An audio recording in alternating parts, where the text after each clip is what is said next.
What's up guys, Al here coming at you from Chino, California. Today we got my buddy and I, Drago here. We got our two rigs. We got the JT and we got the JL. Real simple, we're just gonna walk through, show you guys all the mods we've done to these two rigs. You know, hopefully put some clips in there of what they're capable of. So join us. All right, so here we have the JT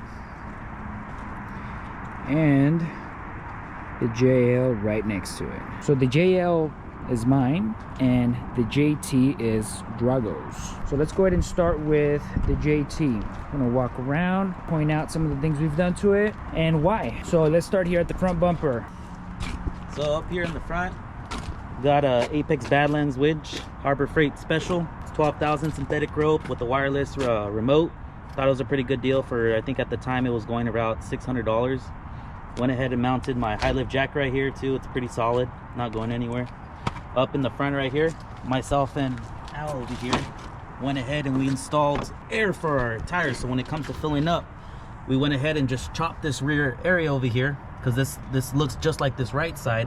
Comes over here and it mounts. So we just went ahead and chopped it and used the existing hardware it comes with, and it just mounts straight to it. No extra brackets or anything. We just ran the wire straight to it. So I do have the aux button inside as well to go ahead and power the air compressor. So if we go, we'll show you guys in a bit here, but the JL, it's the same exact setup. We did the same thing.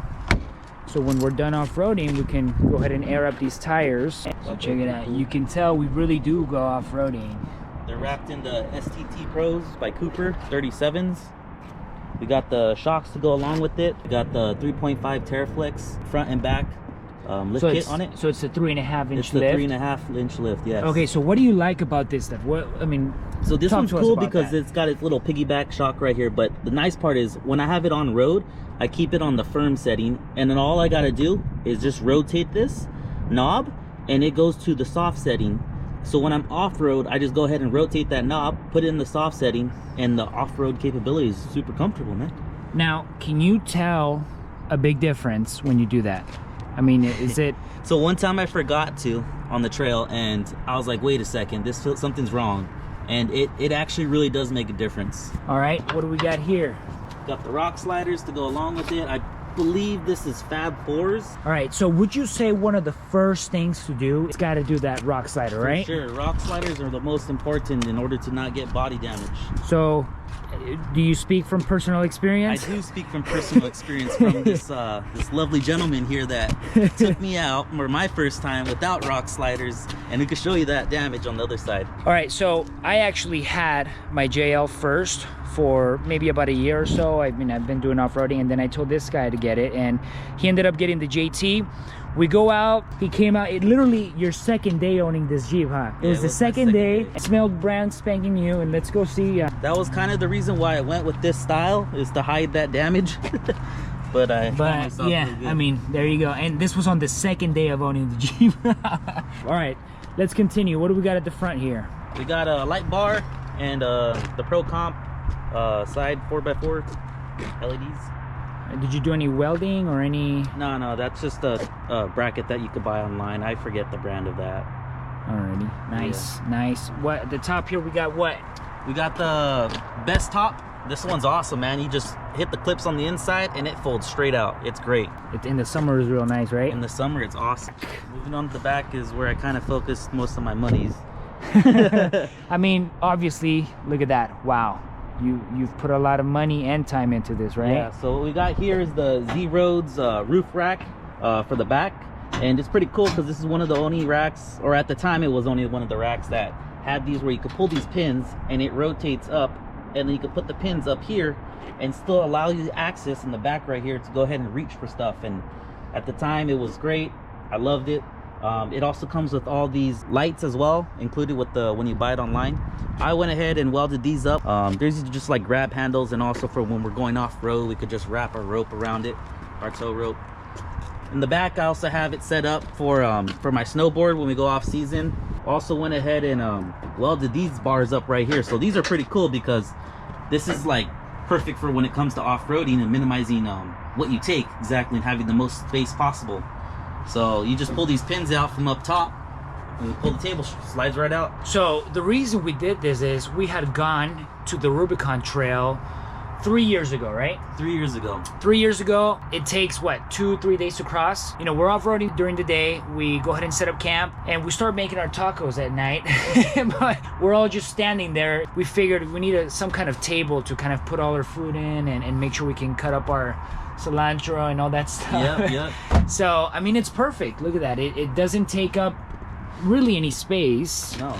Right? It's nice and tucked. And when we're ready, we just pull these out and pull that table out. But speaking about dinner, when we go ahead and make our tacos at night, we need the lighting to go along with it. Oh snap! So this is as we come up with the problem, we figure out like, hey, we should do this next, so we make our life it just easier. became another solution, and then Right? we're like, oh, we need this, we need this, we need that. So as we're making our tacos right here, right, we'll set up the table like, hey, it's getting kind of dark, we can't see our food. Yeah. Right? Here's the solution. We got the light bar in the back as well. Plenty of light. Have a good time. Another thing, the obvious elephant in the room is the rooftop tent comes out. I know some of you guys might not know how that works exactly, but think of it like just like this right now. It's sitting, and the way it goes is there's a ladder that's on top, so it's like 3 steps. So I only got 2 hands, but picture the ladder up top, okay? So the way it does is it just folds out, and then the ladder swings down, and that's pretty much how it works. Pretty easy setup. And the nice part about when you have it up there, you don't have to worry about exactly, hey, my tent's gonna get flooded in the middle of the night because it's raining and I didn't pay attention and there's a stream that's gonna run right into it. Right, so he's saying that because the first year we went to the Rubicon, it started pouring, and I mean, we had made that mistake. Yeah, we had small rivers running by our tent. It was horrible. It was horrible. So good learning experience. All right, well, let's move on to the JL. Very similar, but you know, we got a couple of things here. So we got the bumper here. In the future, I want to go ahead and put some lights here as well. We got the same winch, Badlands. It's 12,000 pounds as well. It's been super reliable. It was a real good cost as opposed to the Warren winch. I mean, everybody loves Warren, right? But I mean, well, let's be honest though. With the Warren winch, you don't get some of those features that you get straight out the box. Like if you want a wireless receiver, you gotta go and grab one and get the plug-in for it, and then it comes already with the synthetic rope, and it's rated for 12,000s. If you're gonna buy a Warren winch, you're gonna get most likely a 9,000 pound winch for like almost $1,000. So right. So these are both the same winches, right? They were what, like $600? I think around there, something like that. And again, wireless, right? So we don't have to worry about that. And they've been super reliable. So yeah, haven't had a problem since. I mean, we have the same setup here, right? Compressor, so nice. Once we're done, get out of the trail and air up those tires. Wheels and tires. Okay, I'm rocking 37 tires. Wheels, they're gonna be black Rhinos as well. These are forged, right? So they're supposed to be stronger, right? They're not bead locked, so when we go out, we usually go down to maybe 15 psi, 16. Yeah, I think 13 is the lowest that I've dropped. 13 is the lowest, but I mean, we don't go anything beyond that. We don't feel there's a need to. Oh, another important thing to note, these are 12.5s as well with the -12 offset. As well as on the Jeep, they're also -12 offset, and pretty much the reason for that 12 offset is so when it comes to turning, when you're like fully articulated, you're not gonna rub. So it's great as far as having that -12. Yeah, if you're not rubbing, it's a big help. Right. Exactly. Especially if you're super, wheels in the air, once on the floor, and you're fully turned. You're trying to maneuver yourself, and the least of things you want at that time is for your wheels to be rubbing, your tires. So he's rocking 12.5s in the front as far as width-wise go and how far it pokes out. I have 13.5. So the more that it pokes out, the less likely you are to get body damage. So it's always nice to go ahead and prevent that. So the next thing we got going on here is rock sliders as well. Same thing. I want to go ahead and switch this. These are mounted on the body. You don't want to have your sliders generally on the body, right? You don't want that pressure when you hit a rock to hit your body. You want to have them on the frame, and that's one of the next things that we're both going to do. These just kind of, you know, allowed us to get out there and start crawling and having some fun without necessarily damaging the body. But if you are in the market to get some of these, just spend the money and right away get the ones that are mounted to the frame, okay? So you won't have to go out and buy, you know, equipment again. It's cheaper to buy it once. Exactly. I've learned that once or twice.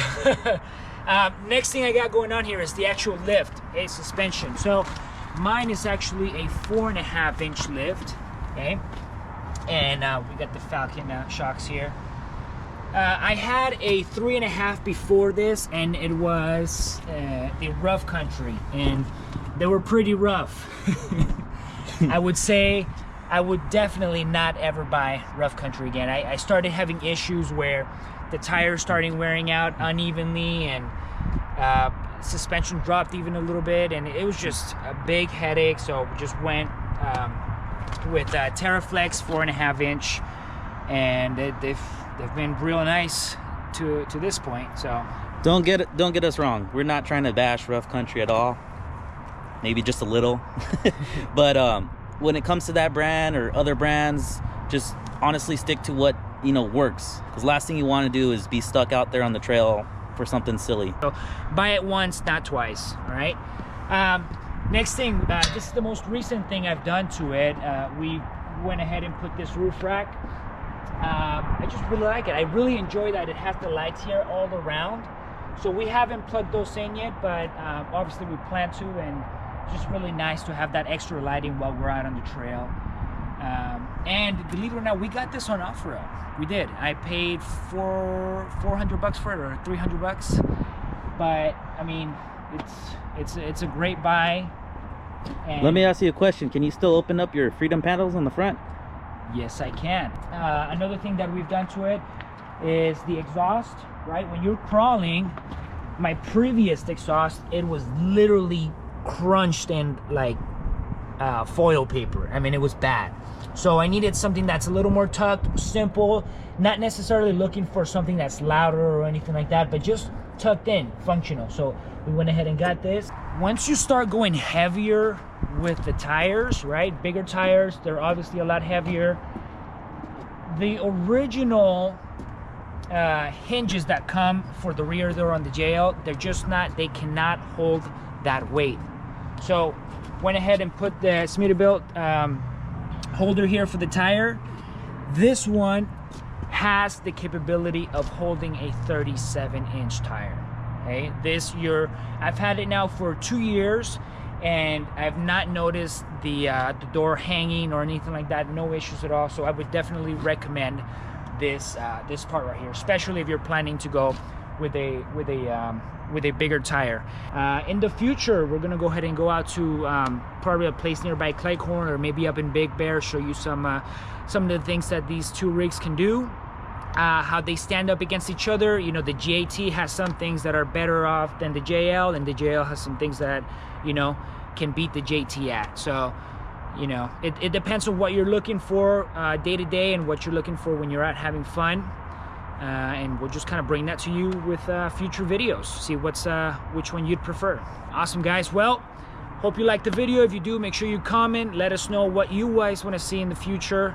If it's Jeeps, motorcycles, or anything else, we'll make sure to kind of push that content out to you, and we'll see you on the next one. Yeah, once again, guys, sorry couldn't do a motorcycle video. You can see Southern California is in a bit of a weather this is a weather crisis. Yeah. I mean, we never have this weather here. I mean, we need water, right? But I mean, it's Southern California. It should never be. It's always sunny and clear here. So, but anyways, a lot of content coming soon, guys. So stay tuned. All right. See you guys later. Out.